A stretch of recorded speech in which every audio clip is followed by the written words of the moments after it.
Terima kasih. Jadi memang kita ada perbincangan dengan Kementerian Pelajaran dan setakat ni kita lihat memang risiko tu tetap ada. Kalau tak nak risiko, kita semua duduk di rumah.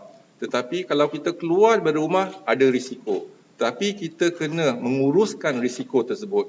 Jadi setakat ini di sekolah, kalau tak ada jangkitan, kita ada biarkan. Tetapi contohnya di Kedah, sekolah dia ada jangkitan antara guru dan murid, kita tutup sekolah tu, kita akan buat nyacemah, penyangkuman di kawasan sekolah dan sebagainya.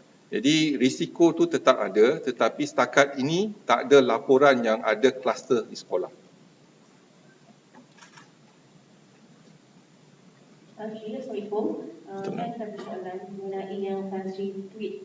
Adakah itu bayangan seperti akan dilaksanakan semula ataupun melanjutkan? Jadi perkara tu bukan perkara yang baru, iaitu ketika saya tweet, iaitu daripada hari pertama lagi saya tweet, iaitu sekali lagi saya mengingatkan kepada semua rakyat Malaysia yang tiada urusan penting di luar, dinasihatkan duduk di rumah. Kalau kita nak keluar dari rumah kerana ada urusan penting, patuh kepada SOP. Itulah tujuan utama saya tweet. Iaitu bukan perkara baru, tapi hanya memperingatkan rakyat Malaysia untuk duduk di rumah kalau tiada urusan penting. Kalau ada urusan penting, pastikan kita patuh kepada SOP 3W dan amalkan 3W, elakkan 3S. Itulah yang kita pohon rakyat Malaysia untuk patuh kepada SOP.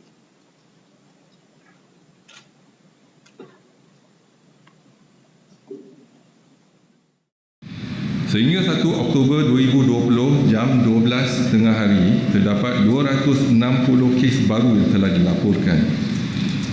Ini menjadikan jumlah kes positif COVID-19 di Malaysia adalah 11,484 kes. Oleh itu, jumlah kes aktif dengan keboleh jangkitan COVID-19 telah meningkat kepada 1,334 kes dan mereka telah diasingkan dan diberi rawatan di hospital. Ingin dimaklumkan, daripada 260 kes baru yang dilaporkan hari ini, hanya 1 kes import telah dilaporkan dan telah mendapat jangkitan di luar negara yang melibatkan seorang bukan warga negara mengembara daripada negara United Kingdom, iaitu dilaporkan di wilayah Persekutuan Kuala Lumpur. Daripada 259 kes penularan di dalam negara, 130 kes adalah warga negara Malaysia dan 129 kes adalah bukan warga negara. Daripada 259 kes tersebut, sebanyak 31 kes mempunyai sejarah perjalanan ke Sabah. Ini menjadikan jumlah kes dilaporkan mempunyai sejarah perjalanan ke Sabah sejak 20 September 2020 adalah sebanyak 119 kes. Perincian kes penularan COVID-19 dalam negara adalah seperti berikut. Di negeri Sabah, 118 kes telah dilaporkan pada hari ini. 74 kes daripada kluster laut yang kesemuanya melibatkan bukan warga negara. 10 kes daripada kluster benteng lahan datu yang kesemuanya melibatkan warga negara. 10 kes daripada kluster bangau-bangau yang melibatkan 9 warga negara dan 1 bukan warga negara. 11 kes saringan bergejala yang kesemuanya melibatkan warga negara. 6 kes saringan komuniti yang melibatkan warga negara. 1 kes daripada kluster bakau yang melibatkan warga negara. 1 kes daripada kluster baru iaitu kluster Johor yang melibatkan bukan warga negara. 1 kes pada kluster Sakong yang melibatkan warga negara. 1 kes saringan rujukan ke hospital yang melibatkan warga negara. 1 kes saringan sebelum pembedahan yang melibatkan warga negara. 1 kes saringan kontak rapat kepada kes positif COVID-19 yang melibatkan warga negara. Dan 1 kes saringan masuk kerja yang melibatkan bukan warga negara.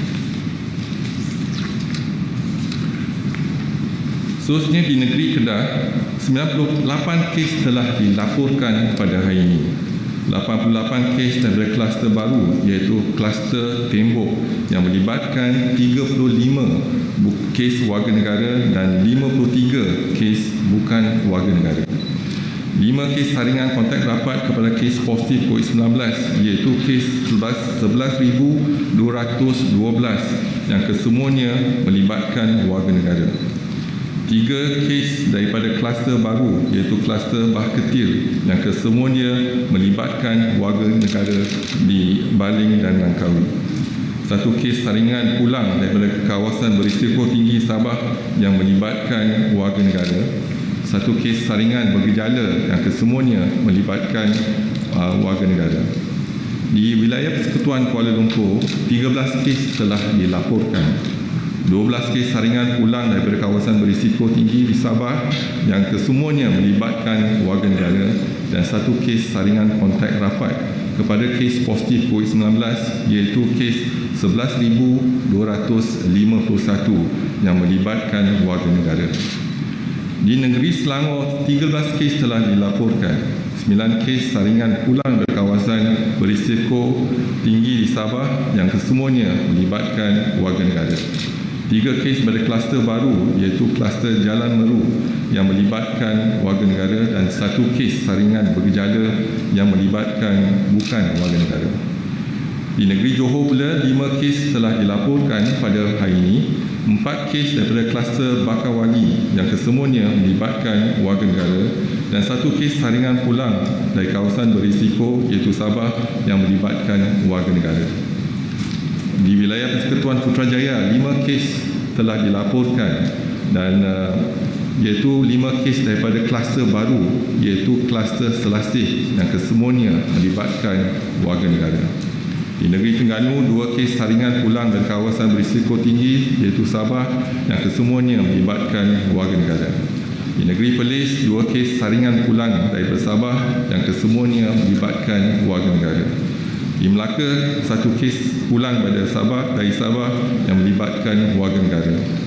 Di negeri Pahang 1 kes saringan pulang dari Sabah yang kesemuanya melibatkan warga negara dan di Pulau Pinang 1 kes pulang dari Sabah yang melibatkan warga negara. Sehingga kini terdapat 20 kes positif COVID-19 yang sedang dirawat di unit rawatan rapi, di mana 3 kes memerlukan bantuan pernafasan. Adalah dimaklumkan bahawa tiada tambahan kes kematian berkaitan COVID-19 dilaporkan pada hari ini.